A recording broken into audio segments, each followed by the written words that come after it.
दोस्तों, करणी माता मंदिर का रहस्य विज्ञान जगत के लिए एक सिरदर्द बना हुआ है। आपको जानकर हैरानी होगी, यहाँ 25,000 से अधिक चूहे हैं। इन चूहों के झूठे प्रसाद को भक्तजनों के बीच बांटा जाता है। इस मंदिर के चमत्कार से हर कोई हैरान है। इस मंदिर के आसपास 1971 की लड़ाई में पाकिस्तान ने 3,000 से अधिक बम गिराए थे, लेकिन करणी माता के चमत्कार से एक बम भी नहीं फटा।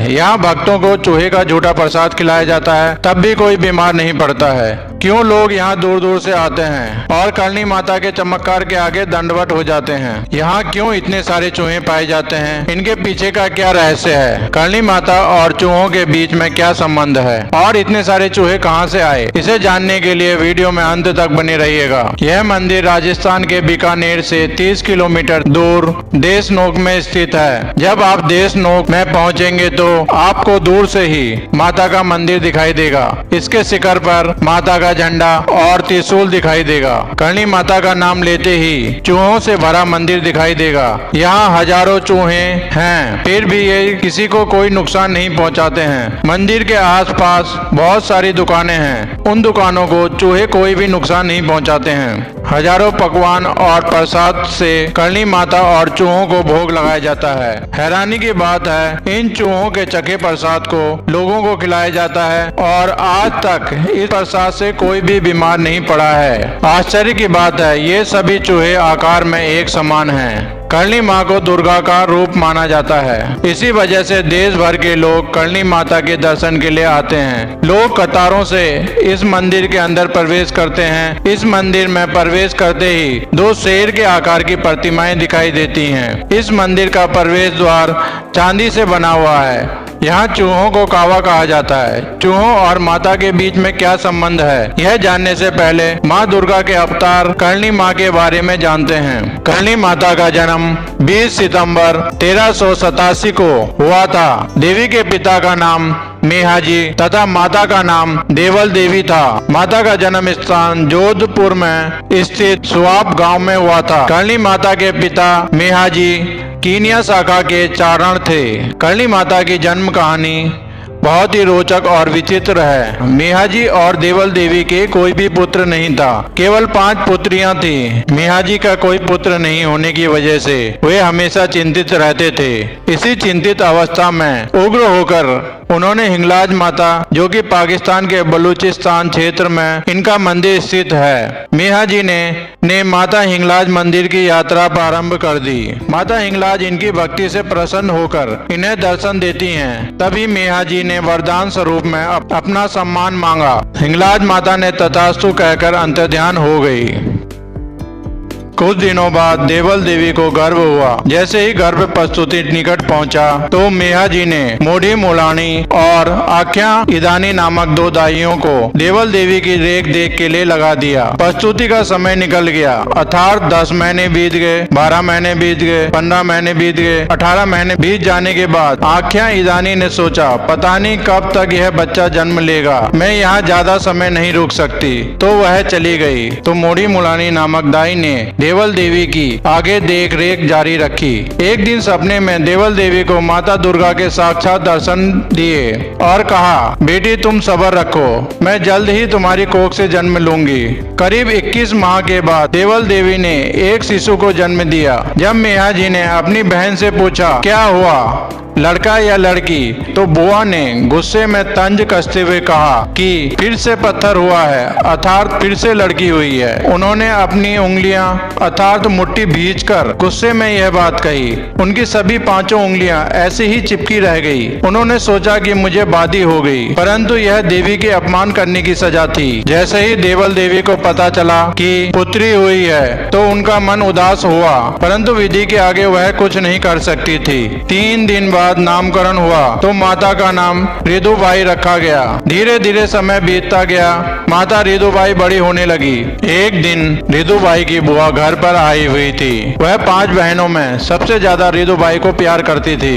एक दिन वह रिदुबाई को नहला रही थी, तब एक हाथ अपाहिज होने के कारण वह सही से नहीं नहला पा रही थी। तभी रिदु ने कहा, आपको क्या हो गया है? तो बुआ ने कहा, मेरा हाथ सही नहीं है। तभी रिदु ने उसका हाथ अपने हाथ में लेकर कहा, तुम झूठ झूठ कहती हो, तुम्हारा हाथ बिल्कुल सही है। ऐसा कहकर जैसे ही माता ने उसका हाथ छोड़ा तो उसका हाथ पुनः स्वस्थ अवस्था में आ गया। यह चमत्कार देखकर बुआ ने देवल देवी और मेहाजी से कहा, आपकी पुत्री कोई साधारण पुत्री नहीं है, यह कुछ कारणवश इस संसार में आई है। तो बुआ ने उसका नाम रिदुबाई से बदलकर कर्णीबाई रख दिया। तब से पूरा गांव इन्हें कर्णी माता के नाम से जानने लगा। एक दिन कर्णी माता के पिता मेहाजी खेत पर काम करके घर वापस लौट रहे थे। अंधेरा हो गया था। अंधेरे में मेहाजी का पैर काले नाग के ऊपर पड़ गया तो नाग ने मेहाजी को काट लिया। काटते ही जहर पूरे शरीर में फैल गया। मेहाजी मरने की अवस्था में पहुंच गए। घर में चीख पुकार मच गई। तब कर्णी माँ केवल 6 साल की थी। तब कर्णी ने मेहाजी के घाव में हाथ लगाया तो जहर का असर खत्म हो गया।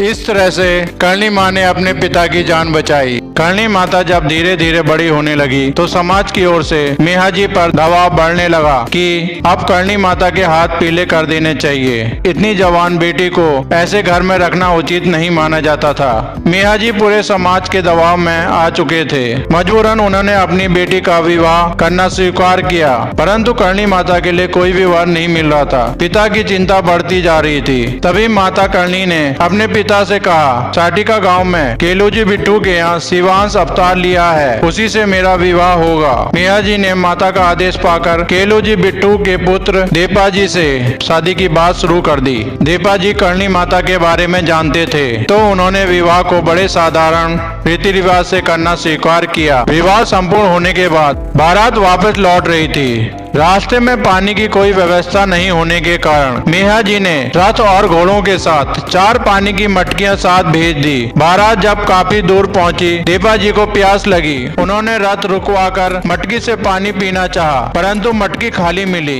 यह देखकर आश्चर्य हुआ। तब कर्णी माता ने आवाज दी कि आप पीछे देखिए, आपके पीछे बहुत सुंदर झील है जिसमें स्वच्छ पानी भरा हुआ है। जैसे ही देपाजी ने पीछे देखा तो वह आश्चर्यचकित हो गए। उन्होंने स्वयं उस जल को पी करके अपनी प्यास बुझाई। देपाजी ने जैसे ही रथ का पर्दा हटाया, देवी को देखना चाहा तो माता ने दुर्गा के रूप में सिंह पर सवार, हाथ में त्रिशूल धारण करे हुए तेजस्वी स्वरूप के साथ उन्हें दर्शन दिए और कहा, मैंने तुम्हें अपने भौतिक और अलौकिक दोनों दर्शन करा दिए हैं। मैं आपकी अर्धांगिनी हूँ, परंतु मेरा भौतिक शरीर काला, मोटा, लंबा चौड़ा चेहरे वाला है, इसलिए यह मेरा शरीर आपके भोग का साधन नहीं है। आप मेरी छोटी बहन गुलाब से विवाह कर लीजिए, वह आपकी गृहस्थी संभालेगी। तो देपाजी ने देवी का आदेश मानते हुए माता की छोटी बहन गुलाब से विवाह कर लिया और खुद संसार की भलाई हेतु गृहस्थ जीवन से विरक्त हो गई।